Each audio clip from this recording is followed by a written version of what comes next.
How to control a narcissist, ये है आज की इस वीडियो का टॉपिक। दरअसल नार्सिसिस्ट लोगों के साथ रहने वाला हर इंसान ये चाहता है कि मैं अपने नार्सिसिस्ट को कंट्रोल में रखूं। अब वो नार्सिसिस्ट इंसान कोई भी हो सकता है। आपकी वाइफ हो सकती है, आपका हस्बैंड हो सकता है, आपका फ्रेंड हो सकता है, आपका क्लासमेट हो सकता है, आपके साथ काम करने वाला आपका कोवर्कर्स हो सकता है, आपका बॉस हो सकता है, आपका नेबर हो सकता है या आपका रिलेटिव हो सकता है। अब इनको कंट्रोल में लाने के लिए बहुत सारी चीज़ें बताई जाती है, जैसे ग्रॉक मेथड है, साइलेंट ट्रीटमेंट है या नो कांटेक्ट रूल है। लेकिन कुछ रिश्ते ऐसे होते हैं, उन रिश्तों में आपको उस नार्सिसिस्ट के साथ रहना ही पड़ता है। अब उस जगह पर ये चीज़ें या ये मेथड्स वर्क नहीं करती, तो ऐसे में क्या किया जा सकता है कि आप उस नार्सिसिस्ट पर कंट्रोल ला सको। दरअसल ये जो टॉपिक है, इसके ऊपर मैंने बहुत सारे लैंग्वेज में स्टडी की है, लेकिन किसी ने भी सही ढंग से ये नहीं बताया या किसी ने भी इसका सही आंसर नहीं दिया है। कोई भी ये बता नहीं पाया कि how to control a narcissist.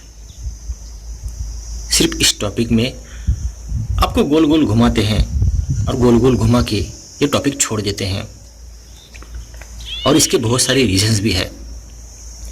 सबसे पहले हम इसके रीजन जानते हैं। इसका पहला रीज़न है, आप उस इंसान को कैसा कंट्रोल करोगे जिसकी पर्सनैलिटी मल्टीपल हो। आप कैसा पता करोगे कि कंट्रोल के समय वो किस पर्सनैलिटी में है। दूसरा, आप उस इंसान को कैसा कंट्रोल करोगे जो इमोशन लेस हो। नॉर्मल इंसान को इमोशनल करके या उसे इमोशनल ब्लैकमेल करके उस पर कंट्रोल लाया जा सकता है, लेकिन नार्सिसिस्ट लोगों के पास आपके लिए कोई भी इमोशंस नहीं होते, तो उनको कैसे कंट्रोल करोगे। तीसरा, आप उस इंसान को कैसा कंट्रोल करोगे जिसका माइंड वीक होता है। माइंड वीक होने की वजह से ना वो आपका मानते हैं ना वो आपका सुनते हैं, तो ऐसे कंडीशन में आप उनको कैसा कंट्रोल कर पाओगे। चौथा, आप उस इंसान को कैसा कंट्रोल कर पाओगे जो किसी से डरता नहीं हो। आपको लगता होगा कि नार्सिसिस्ट लोगों को डरा धमका के कंट्रोल में लाया जा सकता है, तो आपने देखा होगा कि उनके पास फ्लाइंग मंकीज की फौज होती है। उनके चाहने वाले होते हैं, फैंस होते हैं, उन पर ट्रस्ट करने वाले लोग होते हैं, और आप अकेले होते हो, तो आपसे ये लोग क्यों डरेंगे और डर के आपके कंट्रोल में क्यों आएंगे। पांचवा, आप उस इंसान को कैसा कंट्रोल करोगे जो आप पर डिपेंड नहीं होता। नार्सिसिस्ट लोग कभी किसी पर डिपेंड नहीं रहते, हर चीज़ में वो हमेशा बैकअप रखे चलते हैं। अब जब वो आप पर डिपेंड ही नहीं है, तो आप उन पर कैसा कंट्रोल करोगे। छठा, आप उस इंसान को कैसा कंट्रोल करोगे जो खुद नेगेटिव या ब्लैक मैजिक जानता हो। आपको लगता होगा कि ब्लैक मैजिक से या बैड एनर्जी का यूज़ करके आप उनको कंट्रोल करोगे, तो ये पॉसिबल नहीं है, क्योंकि ये सब पैतरे ये लोग आपसे बेहतर जानते हैं। सातवां, आप उस इंसान को कैसा कंट्रोल करोगे जिसका खुद पर बहुत ज़्यादा कंट्रोल होता है।